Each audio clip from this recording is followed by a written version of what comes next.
구독자 여러분, 오늘 이야기는 조금 불편하고 어쩌면 등골이 서늘해질 수도 있는 이야기입니다. 우리는 흔히 대한민국을 군사강국이라고 부릅니다. 세계 6위의 군사력, K방산의 쾌거, 현무미사일과 KF-22 전투기, 뉴스만 보면 든든하죠? 하지만 그 화려한 무기들 뒤에 가려진 진짜 군대의 속사정을 들여다본 적이 있으신가요? 지금 우리 군대는 겉으로 보기엔 멀쩡해 보이지만 안으로는 사람이라는 뼈대가 녹아내리고 있습니다. 마치 거대한 싱크홀처럼 말이죠. 오늘 제가 여러분께 보여드릴 숫자는 충격적입니다. 50만 대군. 우리가 학교 다닐 때 배웠던 국군장병의 숫자죠. 그런데 지금 이 숫자가 무너지고 있습니다. 불과 6년 만에 병력 10만 명이 증발했고 군대의 허리인 간부들은 더 이상 못 해먹겠다며 짐을 싸서 떠나고 있습니다. 심지어 총을 들어야 할, 손에 메스를 들어야 할 예비 의사들마저 군의관 대신 소총수가 되겠다고 줄을 섭니다. 이게 단순히 요즘 애들이 약해서라거나 인구가 줄어서 어쩔 수 없다는 말로 퉁칠 수 있는 문제일까요? 아닙니다. 이건 국방 시스템의 총체적 붕괴이자 전쟁이 났을 때 우리를 지켜줄 방패가 종이방패가 되어가고 있다는 경고음입니다. 오늘 경제 편의점에서는 투자가 아닌 우리의 생존이 걸린 문제, 대한민국 국방인력 붕괴의 적나라한 현실과 2026년 워게임 시나리오를 통해 우리가 마주할 섬뜩한 미래를 낱낱이 파헤쳐드리겠습니다. 이 영상을 끝까지 보신다면 국방비 늘려라는 말보다 더 시급한 게 무엇인지 뼈저리게 느끼시게 될 겁니다. 자, 일단 팩트부터 때리고 시작하겠습니다. 한국군 병력이 얼마나 줄어들었길래 호들갑이야? 숫자로 보여드릴게요. 2019년 우리 국군 병력은 약 56만 명이었습니다. 그런데 2025년 현재 약 45만 명 수준으로 쪼그라들었습니다. 불과 6년 만에 군단 하나가 통째로 사라진 셈입니다. 20%가 날아갔어요. 물론 인구가 줄어서 입대할 청년이 없는 건 맞습니다. 출산율 0.6명 시대니까요. 하지만 진짜 심각한 건 단순히 병사만 없는 게 아니라는 겁니다. 군대를 지휘하고 전문적인 작전을 수행해야 할 간부들이 썰물처럼 빠져나가고 있다는 사실입니다. 군대 다녀오신 분들은 아실 겁니다. 전쟁 나면 소대장이 지휘하고 부사관이 작전 띄워야 하잖아요. 병사들은 18개월 있다가 가니까 숙련도가 떨어지고요. 그래서 군 전투력의 핵심은 초급 간부라고 부릅니다.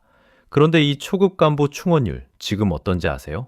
처참합니다. 육군 부사관 획득률 2020년엔 95%였습니다. 거의 다 채웠죠?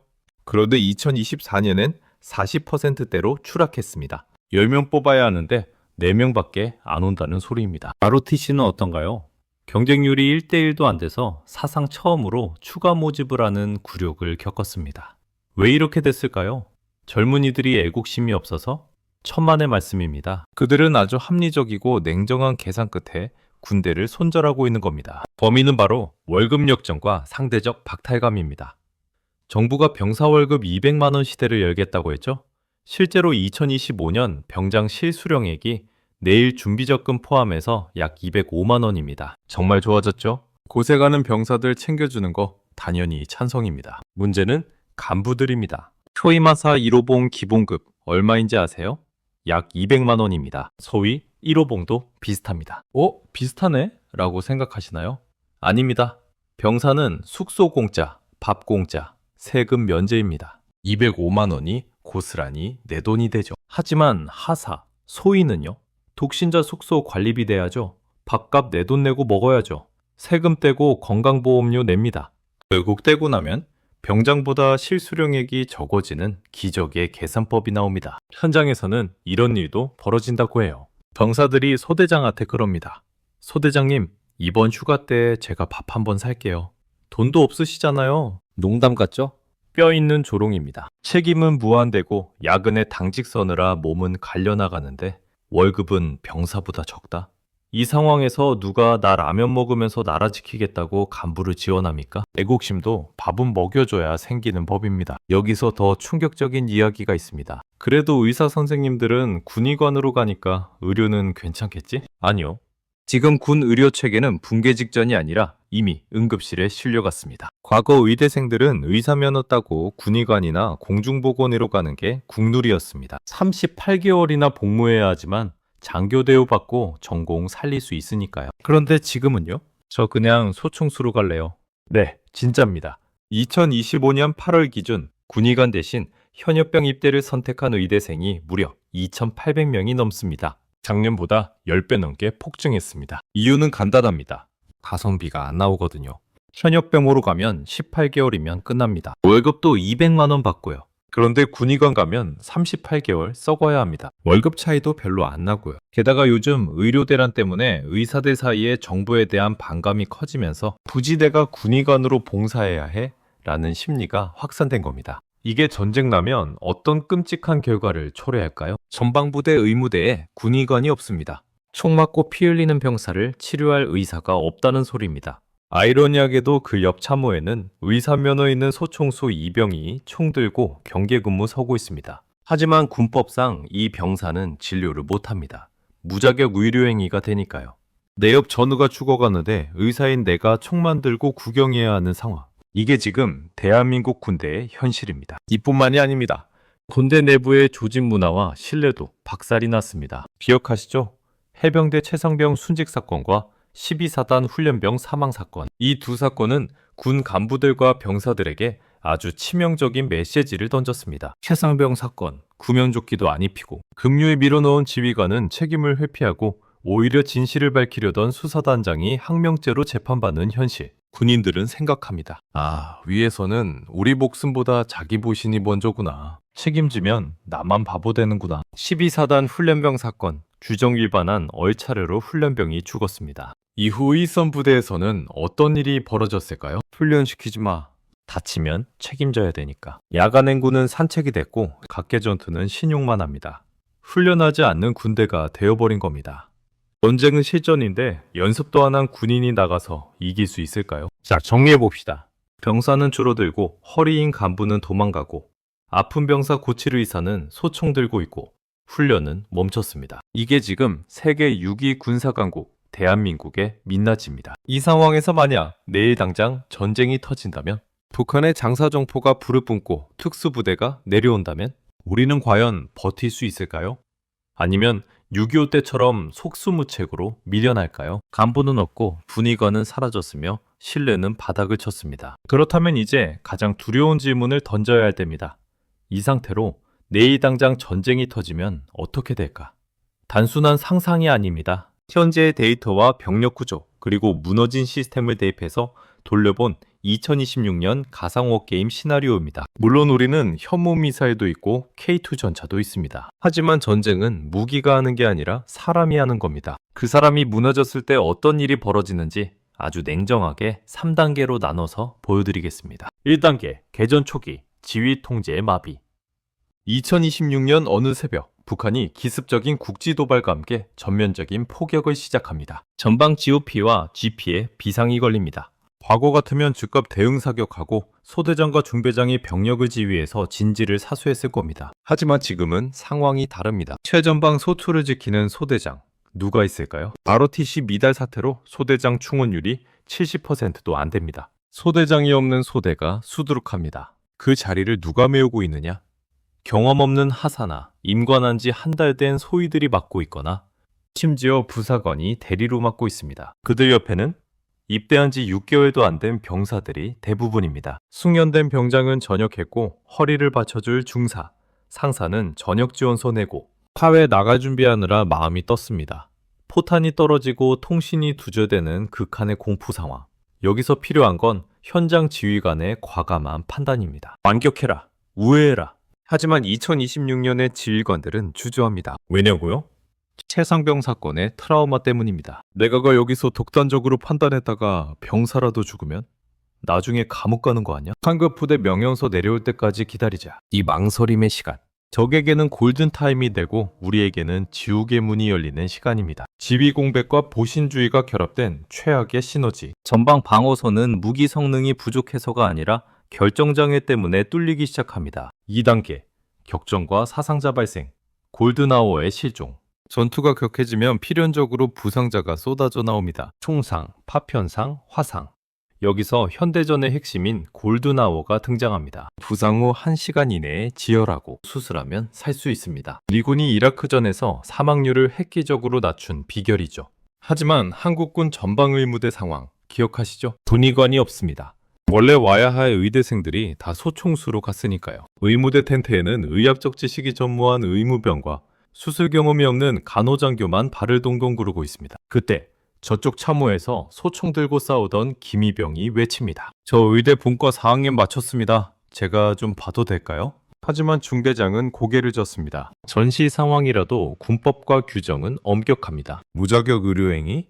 나중에 책임 소재 따지면 골치 아파집니다. 김이병, 넌 그냥 경계근무 서. 후속 헬기 불렀으니까 기다려. 그런데 헬기는 오지 않습니다. 적의 방공망 위협 때문에 헬기가 못 뜨거나 후송할 헬기 조종사들이 대거 전역해서 인력이 부족하거든요. 결국 육로로 구급차를 보내야 하는데 도로는 피난민 차량으로 꽉 막혔습니다. 결과는 참혹합니다. 간단한 지혈과 수술만 받았으면 살 수 있었던 20대 청년들이 치료 시기를 놓쳐서 과다출혈로 쇼크로 허무하게 목숨을 잃습니다. 이 소식이 SNS와 스마트폰을 타고 실시간으로 전파됩니다. 야, 다쳐도 치료 못 받는데? 그냥 개죽음이래. 이 말을 들은 전방의 다른 병사들, 과연 목숨 걸고 싸울 의지가 생길까요? 사기는 바닥을 치고 탈영과 투항이 속출할 수 있습니다. 3단계, 총력전과 예비군 동원, 텅 빈 창고와 반발. 전황이 불리해지자 정부는 총동원령을 선포합니다. 예비군을 소집하는 거죠. 그런데 여기서 또 다른 문제가 터집니다. 우리 아들 죽이려고 작정했냐? 부모님들이 그리고 예비군 당사자들이 소집을 거부하거나 반발합니다. 이미 평시부터 군에 대한 신뢰가 바닥이었는데 전시 상황에서 치료도 안 해주고 책임도 안 지는 군대에 내 목숨을 맡기라는 명령이 먹힐까요? 겨우겨우 소집된 예비군들이 부대에 도착했습니다. 무기를 지급받아야죠. 그런데 창고가 횡합니다. 전인범 전 특전사령관이 경고했었죠. 한국군은 전투물자가 40% 부족하다. 총은 있는데 방탄복이 모자라고. 전차는 있는데 기름과 포탄을 보급해줄 수송 트럭이 부족합니다. 보급부대, 정비부대, 평소에 전투병 아니니까 줄여도 되라며 인원을 감축했던 그 지원부대들이 먼저 마비되었기 때문입니다. 더 충격적인 건 이 상황을 수습해야 할 핵심 브레인들의 부재입니다. 정보 분석, 작전 기획, 연합작전 조율, 이거 다 10년, 20년 짬밥 먹은 베테랑 장교들이 하는 겁니다. 그런데 아까 말씀드렸죠? 한국군 못해먹겠다며 호주군으로 이민 가고 방산기업으로 이직해버린 그 유능한 장교들의 빈자리 누가 채우고 있을까요? 진급 못해서 남아있는 무능한 장교나 경험 없는 신천들이 그 복잡한 작전 지도를 보고 땀만 흘리고 있습니다. 미군은 어떨까요? 한국군의 지휘 통제가 마비되고 부상자 처리가 안 되는 아비규환을 보며 경악합니다. 이 상태로는 연합작전 불가능하다. 미군 단독으로 움직이겠다. 한미연합작전의 균열. 이건 북한이 가장 바라는 시나리오이자 우리에게는 악몽의 시작입니다. 구독자 여러분, 너무 비관적인가요? 영화 같은 이야기인가요? 하지만 워게임은 최악을 가정하고 돌리는 겁니다. 그리고 지금 제가 말씀드린 요소들은 가정이 아니라 현재 진행형인 팩트입니다. 무기가 아무리 좋아도 그 무기를 쏘는 건 사람입니다. K추전차가 있으면 뭐합니까? 그걸 운용할 전차장이 없어서 차고에 박혀 있다면요. 최첨단 이지스함이 있으면 뭐합니까? 그걸 고칠 정비관이 전역해서 배가 멈춰선다면요. 우리는 지금 하드웨어에 취해서 정작 가장 중요한 소프트웨어가 썩어 문드러지는 거예요. 외면하고 있었던 건 아닐까요? 에이, 설마 진짜 그런 일이 일어나겠어? 라고 생각하시는 분들 계실 겁니다. 그렇다면 멀리 갈 것 없이 지금 지구 반대편에서 벌어지고 있는 우크라이나와 러시아의 전쟁을 한번 보십시오. 이 전쟁이 우리에게 주는 피 묻은 교훈은 너무나도 명확합니다. 러시아군 개전 초기만 해도 세계 2위 군사력이었습니다. 탱크 수천 대와 압도적인 병력을 자랑했죠. 하지만 뚜껑을 열어보니 어땠습니까? 보급품이 없어서 유통기한 지난 전투 식량을 먹고 지휘관이 무능해서 병사들을 사지로 몰아넣었습니다. 기름이 없어서 멈춰선 러시아 탱크를 우크라이나 농부가 트랙터로 끌고 가는 장면 다들 기억하시죠? 시스템이 붕괴된 군대는 아무리 덩치가 커도 실전에서는 고철 덩어리에 불과하다는 걸 전 세계가 목격했습니다.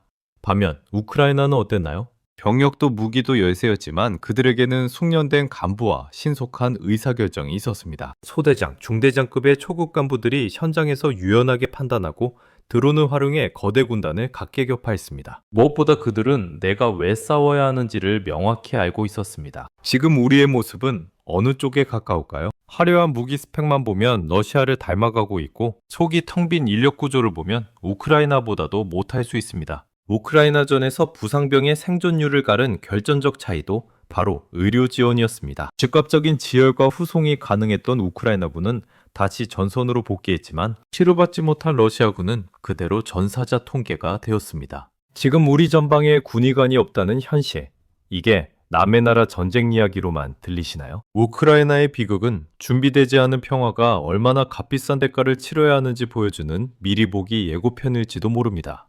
이 섬뜩한 시나리오를 막을 방법은 정말 없는 걸까요? 아직 늦지 않았습니다. 골든타임이 얼마 남지 않았을 뿐이죠. 구독자 여러분, 지금까지 우리는 대한민국 국방이 직면한 처참한 현실과 전쟁 시 벌어질 끔찍한 시나리오를 목격했습니다. 50만 대군의 증발, 총든 의사, 도망가는 지휘관, 가슴이 답답하고 화가 나실 겁니다.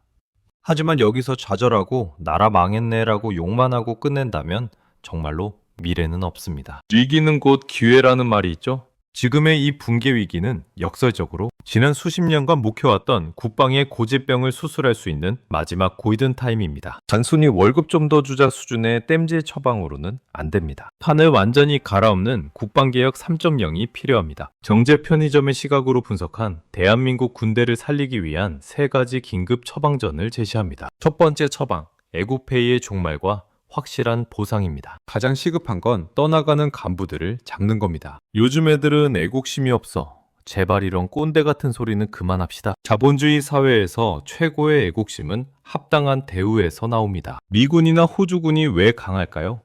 군인을 최고의 전문직으로 대우하기 때문입니다. 초급 간부 월급, 병사보다 조금 더 주는 수준이 아니라 확실하게 계급의 차이를 둬야 합니다. 주택수당, 위험수당 대폭 신설해서 실수령액을 대기업 수준까지는 아니더라도 적어도 중견기업 수준으로는 맞춰줘야 합니다. 군인하면 먹고 사는 걱정은 없다는 인식이 박혀야 우수한 인재들이 옵니다. 그리고 의대생 문제, 이거 시급합니다. 군의관 복무기간 38개월? 이거 6.25 때 만들어진 겁니다. 지금 시대에 누가 3년 넘게 군대에 있겠습니까? 과감하게 24개월 수준으로 단축해야 합니다. 형평성에 어긋난다고요? 의료 공백으로 병사들이 죽어나가는 것보다 형평성이 중요합니까? 아니면 군의관 월급을 민간 의사 수준으로 파격적으로 올려주던가요? 돈도 안 주고 시간도 뺏으면서 희생해라 라고 강요하는 시대는 끝났습니다. 두 번째 처방, 보여주기식 군대에서 싸우는 군대로의 전환입니다. 지금 군대 행정 업무 하느라 훈련을 못합니다. 보고서 쓰고 감사 준비하고 잔디 뽑느라 바쁩니다. 이거 싹 없애야 합니다. 청소, 제초, 시설 관리, 전부 민간 아웃소싱 줘야 합니다. 군인은 오직 전투훈련과 장비 관리에만 집중하게 해야 합니다. 미군이 그렇습니다. 미군 병사가 삽들고 제초 작업하는 거 보셨습니까? 그들은 그 시간에 사격 연습하고 전술 토의합니다. 그리고 지휘권 보장을 위한 법적 안전장치가 필수입니다. 정당한 훈련 중에 발생한 사고에 대해서는 지휘관을 무조건 형사처벌하는 관행 없애야 합니다. 물론 가혹행위나 명백한 과실은 처벌해야죠. 하지만 훈련하다 다치면 지휘관 옷 벗긴다는 공포가 있는 한 우리 군대는 영원히 종이 호랑이로 남을 겁니다. 훈련은 실전처럼 책임은 국가가. 이 원칙이 바로 서야 강군이 됩니다. 세 번째 처방, 과학화와 정예의 비군 육성입니다. 인구 감소는 막을 수 없습니다. 병력 30만 명 시대로 가는 건 정해진 미래입니다. 그렇다면 사람을 적게 쓰는 군대로 빨리 바꿔야죠. 지금 AI 기술, 드론, 로봇, K방산 기술력 좋잖아요? 이걸 전방 감시와 보급 수송에 적극적으로 도입해야 합니다. 병사가 밤새 추위에 떨며 철책 지키는 게 아니라 AI 감시 카메라와 드론이 지키고 병사는 상황실에서 모니터링하다가 출동하는 시스템. 이게 스마트 국방입니다. 그리고 부족한 병력은 정예 예비군으로 채워야 합니다. 지금처럼 1년에 몇 해 가서 사격 몇 발 쏘고 오는 예비군 말고요. 미국주 방위군처럼 1년에 한 달 정도 소집해서 강도 높은 훈련을 받고 그만큼 확실한 보수를 챙겨주는 직업형 예비군 제도를 도입해야 합니다. 평소엔 사회에서 일하다가 유사시에는 바로 현역급 전투력을 발휘할 수 있는 준비된 예비군. 이게 인구절벽 시대의 유일한 해법입니다. 구독자 여러분, 오늘 이야기가 좀 무거우셨나요? 하지만 누군가는 반드시 해야 할 이야기였습니다. 우리가 주식창 들여다보고 부동산 시세 확인하는 그 평화로운 일상이 가능한 이유는 단 하나입니다. 누군가가 최전방에서 쪽잠 자며 총을 들고 서 있기 때문입니다. 그런데 그들이 무너지고 있습니다. 그들이 떠나고 있습니다. 지금 잡지 않으면 나중에는 억만금을 줘도 우리를 지켜줄 사람은 없을 겁니다. 국방은 공기와 같습니다. 있을 땐 소중함을 모르지만 사라지는 순간 우리는 숨을 쉴 수 없습니다. 정부와 군 수뇌부의 뼈를 깎는 개혁, 그리고 군인을 존중하고 대우하는 국민들의 인식 변화. 이 두 가지가 합쳐질 때 대한민국 국방은 다시 튼튼한 방패가 되어 우리를 지켜줄 것입니다. 경제 편의점은 앞으로도 돈이 되는 이야기뿐만 아니라 우리 삶을 지키는 중요한 이슈들도 놓치지 않고 짚어드리겠습니다. 오늘 영상이 유익하셨다면, 그리고 대한민국 국군을 응원하신다면 구독과 좋아요, 그리고 따뜻한 응원의 댓글 부탁드립니다. 고맙습니다. 충성!